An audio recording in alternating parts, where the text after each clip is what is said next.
Good afternoon everyone. Narration of imperative sentence class number 29 है special English का। और आज हम लोग देखने वाले हैं इनडायरेक्ट नरेशन, यानी कि एक हमारा डायरेक्ट नरेशन होगा और उस डायरेक्ट नरेशन वाले पार्ट को, यानी कि जो डायरेक्ट नरेशन में दिया रहेगा, क्लियर है, उस डायरेक्ट नरेशन के सेंटेंस को हमें चेंज करना है, किसमें? इनडायरेक्ट नरेशन के सेंटेंस में चेंज करना है। तो इसको कैसे समझेंगे? देखिए, आज हम लोग का फोकस किस पर रहेगा? इम्परेटिव सेंटेंस पर। क्या होता है, जो डायरेक्ट सेंटेंस का स्ट्रक्चर होता है वो होता है, एक रहता है कॉमा इन्वर्टेड कॉमा के बाहर वाला पोर्शन और एक रहता है कॉमा इन्वर्टेड कॉमा के अंदर वाला। हमने ये बताया था जो कॉमा इन्वर्टेड कॉमा के अंदर होता है उसको एक्चुअली कहते हैं रिपोर्टेड स्पीच कहते हैं, रिपोर्टेड स्पीच कहते हैं, और जो बाहर रहता है उसको रिपोर्टिंग क्लॉज कहते हैं। तो ये वाला पोर्शन रिपोर्टिंग क्लॉज होगा और ये वाला पोर्शन रिपोर्टेड स्पीच होगा। रिपोर्टेड स्पीच में 5 तरह के सेंटेंस मिलेंगे, है ना। असर्टिव सेंटेंस जो कि अफर्मेटिव और नेगेटिव 2 टाइप का होगा, क्लियर है ना। दूसरा होता है आपका इंटेरोगेटिव सेंटेंस जो कि यस या नो टाइप यानी कि हेल्पिंग वर्ब से शुरू होगा, या WH टाइप यानी कि क्वेश्चन वर्ड से शुरू होगा। और आज की क्लास में हम लोग कवर करने वाले हैं, यानी कि कॉमा इन्वर्टेड कॉमा के अंदर कौन सा सेंटेंस होगा? इम्परेटिव सेंटेंस होगा। बस यही चीज ध्यान देना है। अब देखिए, जब कॉमा इन्वर्टेड कॉमा के अंदर इम्परेटिव सेंटेंस होगा तो भाई इम्परेटिव सेंटेंस वो होता है, इम्परेटिव सेंटेंस वो होता है जिससे ऑर्डर शो हो, है ना। जिससे क्या शो हो? ऑर्डर शो हो, है ना। जो कि ऑर्डर को एक्सप्रेस करता है या जो कि रिक्वेस्ट को एक्सप्रेस करता है, रिक्वेस्ट को एक्सप्रेस करता है ना। या जो है वो जो कि क्या एक्सप्रेस करता है? ऑर्डर हो गया, रिक्वेस्ट हो गया, या जो आपका एडवाइस, क्लियर है ना, एडवाइस को शो करता है, या जो है वो वार्न को शो करता है यानी कि धमकी, चेतावनी, वार्न को शो करता है, या जो है वो सजेशन को शो करता है यानी कि एक तरह से प्रपोजल को शो करता है, क्लियर है ना। तो इम्परेटिव सेंटेंस ऐसा सेंटेंस होता है जो कि किस चीज को एक्सप्रेस करता है? ऑर्डर को, वार्न को, रिक्वेस्ट को, प्रपोजल को, या जो है एडवाइस को एक्सप्रेस करता है। दूसरा क्या होता है? इम्परेटिव सेंटेंस वो होता है जिसमें जो सब्जेक्ट यू होता है ना, सब्जेक्ट होता है लेकिन एक्चुअली जो सब्जेक्ट मेन होता है, सब्जेक्ट यू वो रहता है, छिपा रहता है, यानी कि सब्जेक्ट यू इज हिडन। इसमें क्या होता है? सब्जेक्ट यू हिडन रहता है यानी कि छिपा रहता है। इस चीज को ध्यान देना। हिंदी में बात किया जाए तो इम्परेटिव सेंटेंस वो होता है जो जनरली ओ या ई से खत्म होता है, जैसे जाओ या जाइए, आओ या आइए, तो ये चीज होता है। जैसे मैं कहूँ बैठ जाओ, इसका मतलब, कहने का मतलब है आप बैठ जाओ, तुम बैठ जाओ, तो ये जो आप या तुम है ये छिप जाता है। इंग्लिश में बोलेंगे यू सिट डाउन, नहीं, इंग्लिश में बोलेंगे सिट डाउन, क्लियर है। हाँ, जोर देने के लिए आप बोल सकते हो यू सिट डाउन, क्लियर है। अभी समझ पाए? अब क्या होता है, अगर कॉमा इन्वर्टेड कॉमा के अंदर वाला सेंटेंस आपका इम्परेटिव सेंटेंस है तो उस केस में सेड देखो किसमें चेंज होता है, याद रखिएगा। उस केस में आपका जो सेड चेंज होता है वो चेंज होता है अगर ऑर्डर का सेंस आ रहा है तो वहां पर सेड चेंज हो जाएगा ऑर्डर्ड में। अगर ऑर्डर का सेंस आ रहा है तो सेड किस में चेंज होगा? ऑर्डर्ड में हो जाएगा। अगर वार्न का सेंस आ रहा है तो सेड किस में जाएगा? वार्ड, ईडी लग जाएगा। रिक्वेस्ट का सेंस आ रहा है तब वो किस में जाएगा? रिक्वेस्टेड में जाएगा, क्लियर है ना। अगर एडवाइस का सेंस आ रहा है तब उसको किस में चेंज करेंगे? एडवाइस्ड में चेंज करेंगे। इसी तरह अगर प्रस्ताव का सेंस आ रहा है तो उसको हम चेंज करेंगे प्रपोज्ड में, क्लियर है ना। ये समझ पाए? ये चीज आपको ध्यान रखना है, क्लियर। एक तो चेंज यहाँ पर होगा यानी कि सेड या सेड टू को हमें इसमें चेंज करना है, क्लियर है, समझ पाए इतना।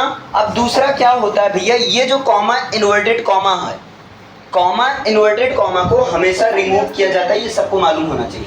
कॉमा इन्वर्टेड कॉमा को क्या होता है? हमेशा रिमूव किया जाता है। अब बताइए, जब कॉमा इन्वर्टेड कॉमा को रिमूव करेंगे तब यहाँ पर 2 आएगा, यहाँ पर क्या आएगा? 2 आएगा, और 2 के साथ जैसा भी सेंटेंस होगा एज इट इज लिख देंगे। अगर डोंट रहेगा तो उसको चेंज करेंगे नॉट टू में, डोंट रहेगा तो उसको किस में चेंज करेंगे?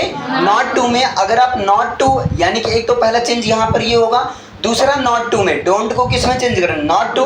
अगर आप चाह रहे हो नहीं डोंट को मैं नॉट टू में चेंज नहीं करेंगे तो उस सिचुएशन में आप डोंट को फॉरवर्ड के साथ में चेंज कर देंगे। लेकिन जब आप फॉरवर्ड के साथ चेंज करेंगे, है ना, जब आप फॉरवर्ड लगाएंगे तो यहाँ इसकी जगह फॉरवर्ड लगाएंगे, उस सिचुएशन में forward actually said he forward में चेंज होगा और इस वाले कंडीशन में यहाँ टू के साथ आगे वाला सेंटेंस आएगा। मतलब समझे, है ना।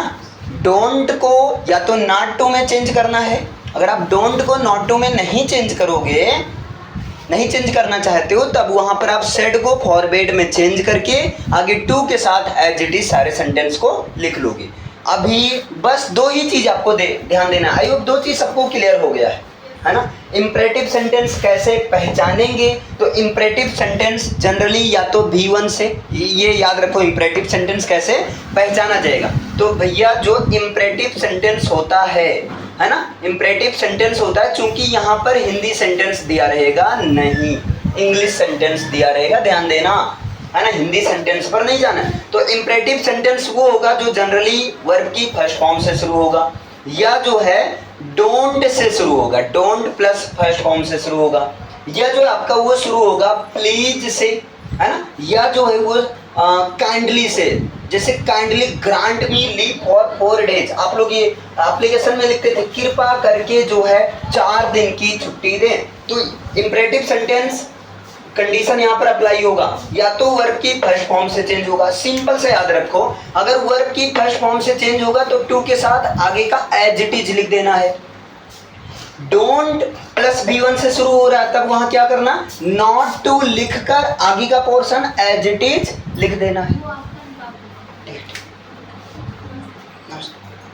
अभी यहाँ पर क्लियर है भाई, सिंपल सा। डोंट अगर रहेगा तो वहां नॉट टू के साथ एज इट इज। हाँ, प्लीज और काइंडली होगा, क्योंकि प्लीज का काम होता है रिक्वेस्ट करना, काइंडली का काम होता है ज्यादा पोलाइटनेस के साथ रिक्वेस्ट करना, ध्यान देना, है ना। अगर आपका प्लीज या काइंडली है तो ये केवल हमें क्या बताता है, यहाँ से रिक्वेस्ट हो रहा है, इसको हटा ही देना, ध्यान देना, प्लीज या काइंडली को हटा ही देना है। क्लियर हो पाया, समझ पाए इतना। और एक होता है लेट से शुरू होता है, लेट, क्लियर है। तो लेट एक्चुअली ये वर्ब ही होता है, लेट का मतलब होता है दो या देना होता है, काम के लिए लेट का यूज किया जाता है। समझ पाए इतना, बस यही करना। एक तो चेंज आपको इम्परेटिव सेंटेंस कैसे पहचानोगे बताओ, क्लियर है ना। या तो वर्ब की फर्स्ट फॉर्म से शुरू होगा, या जो डोंट प्लस V1 से शुरू होगा, या जो प्लीज या काइंडली रहेगा या लेट रहेगा। क्लियर है। तो भैया अगर वर्ब की फर्स्ट फॉर्म से रहेगा तो टू के साथ ऐड कर देना, लेट रहेगा तो इसको टू लेट कर देना। क्या दिक्कत है भाई, लेट वर्ब की फर्स्ट फॉर्म तो टू लगाना है। क्लियर है। प्लीज या काइंडली होगा तो ये क्या बताएगा, ये रिक्वेस्ट बताएगा, तो यहाँ से क्लियर हो जाएगा। अच्छा, रिक्वेस्ट सेट को किस में चेंज करना है, रिक्वेस्टेड में चेंज करना है। और डोंट को किस में चेंज करना है, नॉट टू में। अगर नहीं चेंज करना चाहते हो तो वहां पर दूसरी कंडीशन ये आ जाएगी फॉरवर्ड वाली। इस चीज को मैं ऐसे सर्कल में लिख दे रहा हूं, और इस चीज पर पहले एक एग्जांपल, है ना, करवाते हैं। चलो अभी जैसे मैं कहूं, मान लो एग्जांपल में लिखूं कि the teacher said to me, मैं लिखता हूं the teacher said to me, teacher ने मुझसे कहा, क्या कहा, don't abuse me, don't abuse me, मुझे गाली मत दो। अब भाई अगर टीचर मुझसे कहेगा मुझे गाली मत दो, तो टीचर क्या है भाई, एक तरह से बड़ा है, इसका मतलब वो ऑर्डर दे रहा है, इसका मतलब वो ऑर्डर दे रहा है। अब इसकी दो कंडीशन है, मैंने सिंपल से बताया। देखो सबसे पहले आपको यही देखना है कि भाई जेल के अंदर है कौन, सबसे पहले आपको क्या देखना है कि जेल के अंदर कौन है। क्लियर है ना। तो आपने देखा कि यार ये तो डोंट से शुरू है, और तुरंत दिमाग में आया जब डोंट प्लस V1 से शुरू रहे तब वो कैसा सेंटेंस होता है, इंपरेटिव सेंटेंस होता है। अब टीचर चूंकि मुझसे कह रहा है तो टीचर क्या कर रहा है, कैसा सेंस आया। अगर कोई मुझसे कहे मुझे गाली मत दो, तो भाई क्या सेंस आ रहा है, ऑर्डर का सेंस आ रहा है ना। पहला नंबर पर तो ऑर्डर का सेंस आ रहा है, तो आप क्या करोगे, पहला चेंज यहाँ करोगे, सेट टू को चेंज करोगे, तो सेट टू किस में चला जाएगा, ऑर्डर्ड में, है ना। एक तो ये होगा द टीचर ऑर्डर्ड, है ना, the teacher ordered me, teacher ने मुझे आदेश दिया। अब डोंट को किस में चेंज करना है, नॉट टू में, है ना। यहाँ पर आप ऐसे ब्रैकेट में लिख सकते हैं, डोंट को किस में चेंज करना है, नॉट टू में चेंज करना है। तो हमने क्या कर दिया, नॉट टू, है ना। और इसके बाद में अब्यूज, अब्यूज मैंने कर दिया। अब यहाँ पर ध्यान दो, मी क्या है भैया, फर्स्ट पर्सन है, फर्स्ट पर्सन का ऑब्जेक्टिव केस। तो फर्स्ट पर्सन का ऑब्जेक्टिव केस बताओ, फर्स्ट पर्सन किसके अनुसार जाता है, सब्जेक्ट। सब्जेक्ट कौन है, टीचर। टीचर कॉमन नाउन है, तो टीचर मेल भी हो सकता है, फीमेल भी हो सकता है। क्लियर है। तो अभी हम हिम मान लेंगे, जब यहाँ कंफर्म ना हो तो वहाँ जनरली मेल को ही डिनोट करना है। क्लियर है। तो आपका हिम हो गया। अब आप करो नहीं, हम ये फॉरवर्ड वाला कंडीशन बनाएंगे। अगर जब आप फॉरवर्ड वाला कंडीशन बनाएंगे तो उस समय सेड को फॉरवर्ड में करेंगे।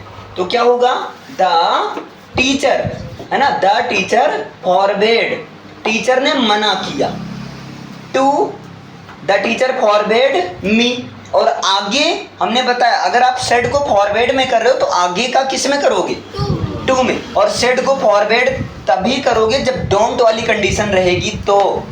क्लियर है ना।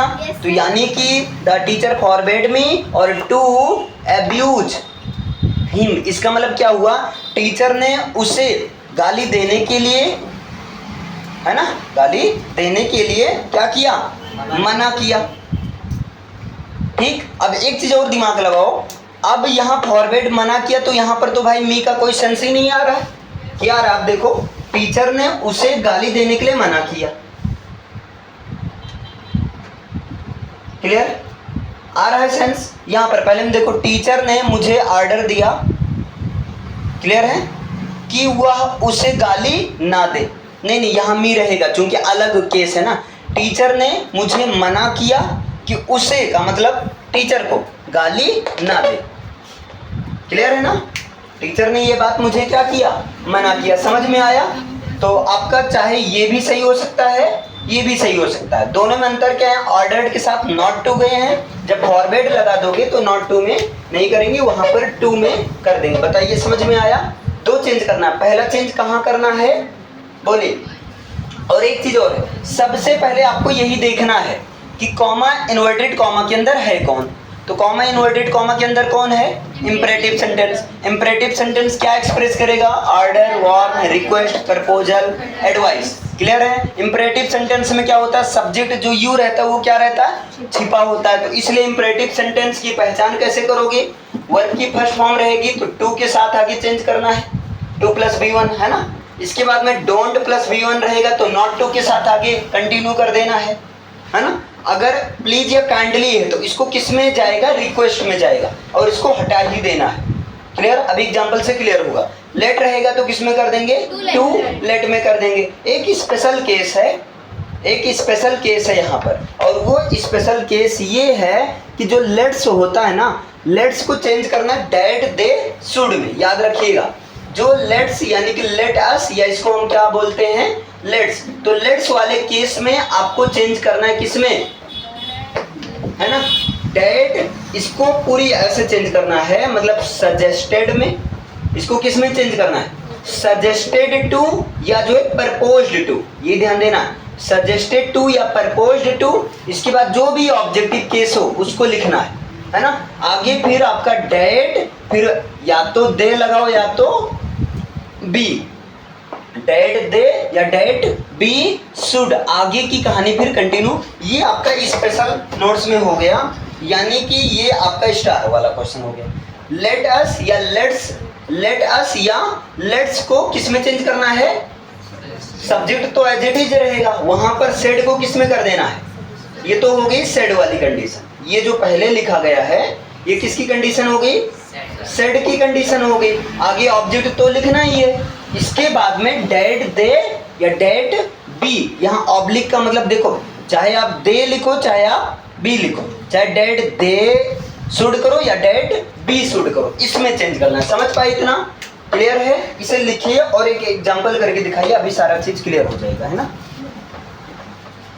यहाँ पर आप ये देख सकते हैं, ये सारी कंडीशन है। लेट अस यानी कि लेट्स, सजेस्टेड टू या प्रपोज टू, सेड इसमें जाएगा। क्लियर है ना।